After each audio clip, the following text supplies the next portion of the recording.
she was very upset that she didn't have a father figure in her life, a strong man in her life, and that I didn't have a husband and we didn't have a traditional household. The times that she did see John, some were good, some were bad. She's always looked for his approval and his love, which he sometimes gives and sometimes takes away. So I eventually had her stop seeing him because he was so unpredictable in his behaviors, so I didn't think it was good for her.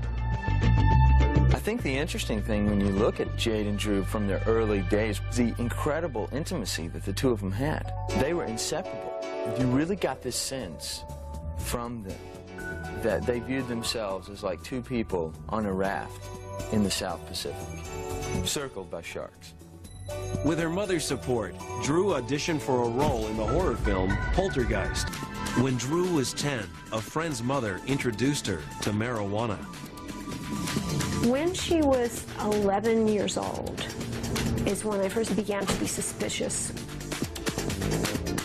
Drew was no different than all the other children that were doing it.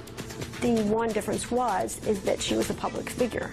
So when she did it, it was terrible and a devastation and very much fodder for the tabloids. Within 3 years, Drew was using cocaine. This, together with the normal problems of adolescence and the fact that Drew was the breadwinner, placed a growing strain on her relationship with her mother. An out-of-control teenager. When she came home from a party, I could tell that she had been drinking, and she became very abusive with me. And I said, if this ever happens again, you're going into rehab. It happened again. A few months later, I called my friend. She came over. Her daughter came over, who had been through the rehab and was very clean. Drew took one look at them and looked at me and knew she was going. And she said, I don't want to go, I don't want to go. I said, you don't have a choice. At the ASAP Treatment Center in Los Angeles, Drew Barrymore began to battle her family demons of alcoholism and drug addiction. In therapy, Drew confronted her deteriorating relationship with her parents and wrote her autobiography titled Little Girl Lost, which chronicled her struggles with substance abuse. I'm trying to help people that are having problems with drugs. The Just Say No clubs were started by kids who listened to a speech that Mrs. Reagan made about the drug problem. Now more and more people are starting to care and trying to help. But when you help someone else, it makes you feel good about yourself. And if you feel good about yourself, you don't need drugs. I think Drew really deserves a lot of credit. Not for having the problems, but for the way that she honestly dealt with them. Here's a girl, 13, 14 years old, who's sitting there saying, I owe it to other people with these problems to let them know that even celebrities have these kind of problems. Drew also cares about maintaining her relationships with her reclusive father, John Barrymore Jr., and her mother and former manager, Jade. I think family is extremely important to Drew in a unique sense, because her family life has been so strained and so unusual that she knows what other people have and she knows what she doesn't have. As the 21st century dawns, Jade and Drew Barrymore carry on the family tradition, acting.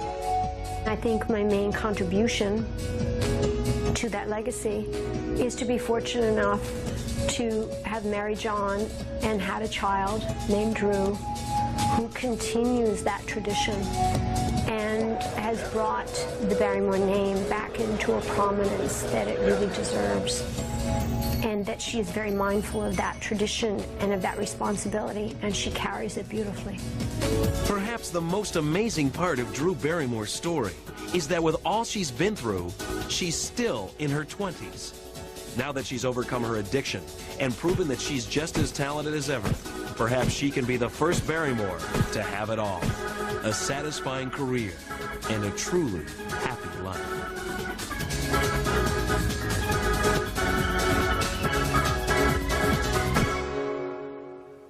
And even though it was like that, I just wasn't willing to accept that he wasn't going to come back. And I had this fantasy in my mind that, you know, I was going to have Father Knows Best walk through the door.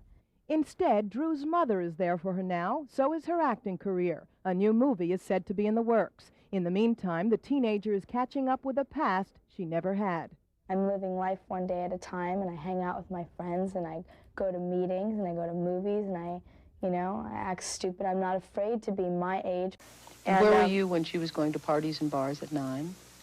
I was never with her at bars at 9, but I would go with her to parties. There were a lot of industry functions and then private social/business functions. And when we got there, we would stay together for time. Then she would go her way and I would go my way. And not knowing about the problem, I was not as scrutinizing as I should have been. You just decided to just let her have some space? Yes. 9 or 10, that's exactly the age where you need some guidance, some definition, definitely.